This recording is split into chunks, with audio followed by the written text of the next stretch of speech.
پھر لمبا ہو جائے گا معاملہ. درود پڑھیے محمد والے محمد. یہ ہوا امیر المومنین کے پاس خلافت پیش کی گئی کہ یا علی آپ خلافت قبول کر لیجئے. کہا بسم اللہ، میرے علاوہ کون ہو ہی سکتا ہے اس لائق کہ خلیفہ بن جائے.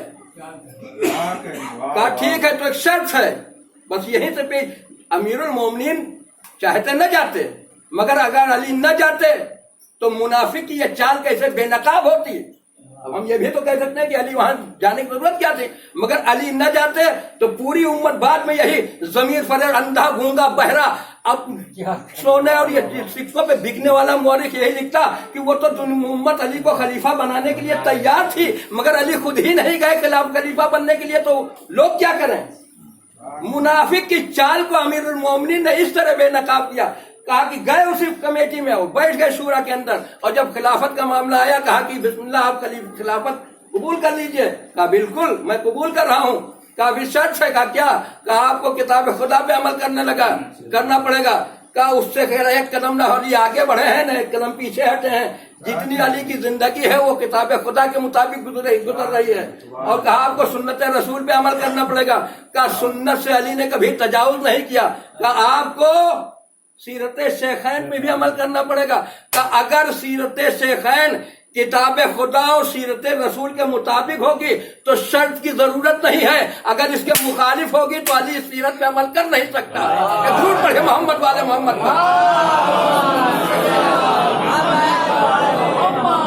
اگر سیرت شیخین کے مطابق، سیرت شیخین کتاب خدا اور سیرت رسول کے مطابق ہے تو اس میں شرط کی ضرورت نہیں، تو شرط کیا لگا رہے ہیں.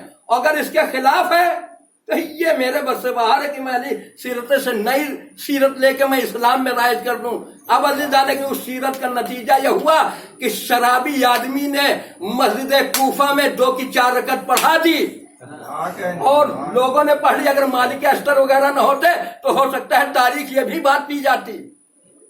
جو وہاں سے انگشتری نکال کے خلیفہ سیوم کا ہاتھ بھیجا گیا اور ولید وہاں سے برخاست کیا گیا اور بھیجا گیا، اور علی سے دشمنی کی یہی وجہ ہے.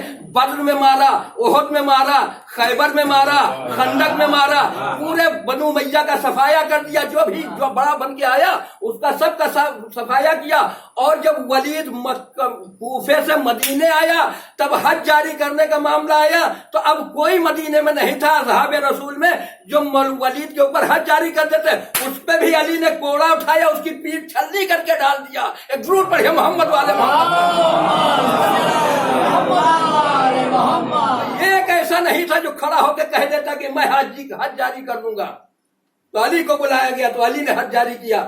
تو عزیزان گرامی، جب ایک سیدھا راستہ مجھے مل ہی گیا ہے تو ادھر ادھر در بدر بھٹکنے کی ہم کو ضرورت کیا ہے. اور وہ سیدھا راستہ ایک کے بعد 2 نہیں بلکہ ہمارے پاس بحمدللہ 12 امام جن کو رسول نے نامنیٹ کیا ہے کہ ہمارے بعد ہمارے 12 جانشین ہوں گے.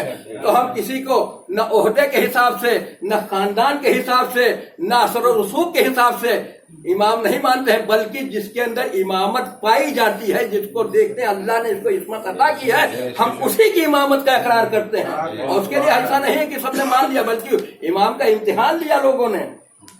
امام کا امتحان لے کے اس کے بعد لوگوں نے اس امامت کو تسلیم کیا. ورنہ بورے چلے گئے، کھوجے چلے گئے، یہ سب اسی راستے میں آئے. کوئی چوتھے امام چھٹے سے چلا گیا، کوئی 7ویں سے امام سے چلا گیا. یہ سب ادھر ادھر قافلے سے بچھڑ گئے.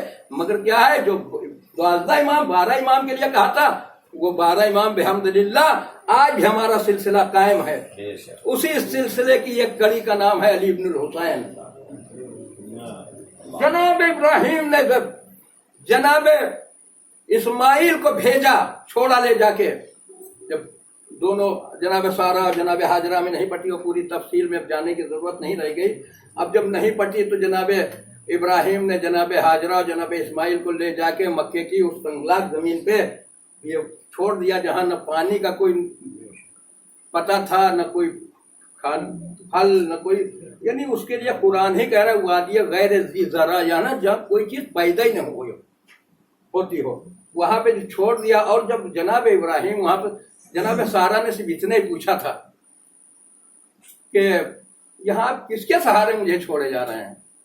تو جناب ابراہیم نے کہا تھا جس خدا نے مجھے یہاں تمہیں چھوڑنے کا حکم دیا ہے ہم اسی کے بھروسے پہ چھوڑ کے جا رہے ہیں اور اسی سے تم بھی رجوع کرو اور اسی کے بھروسے پہ یہاں رکی رہو. ظاہر سی بات ہے جناب ابراہیم کی ماں تھی, اسماعیل کی ماں تھی. اب جناب ابراہیم جب واپس ہونے لگے تو مقام ذی طویٰ پہ جب پہنچے تو پلٹ کے دیکھا, اور پلٹ کے دیکھنے کے بعد کہا پالنے والے میں اپنی اولادوں میں سے کچھ کو یہاں چھوڑ تیرے گھر کے پاس چھوڑے جا رہا ہوں, کچھ لوگوں کے دلوں میں ان کی محبت ڈال دے. جملہ سن لیجئے جناب ابراہیم خلیل اللہ کا, ایک درود پڑھے محمد والے.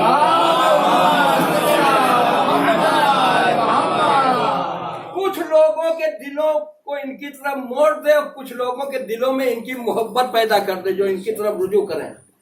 اگر مطلقاً دعا کر لی ہوتی تو پوری امت, پوری انسانیت ابراہیم و آل ابراہیم کی سے محبت کرتی, مگر یہ جناب ابراہیم صدیق نبی ہیں جنہوں نے کہہ دیا بالو کو آٹا تو آٹا ہو گیا, یہ وہ نبی ہیں.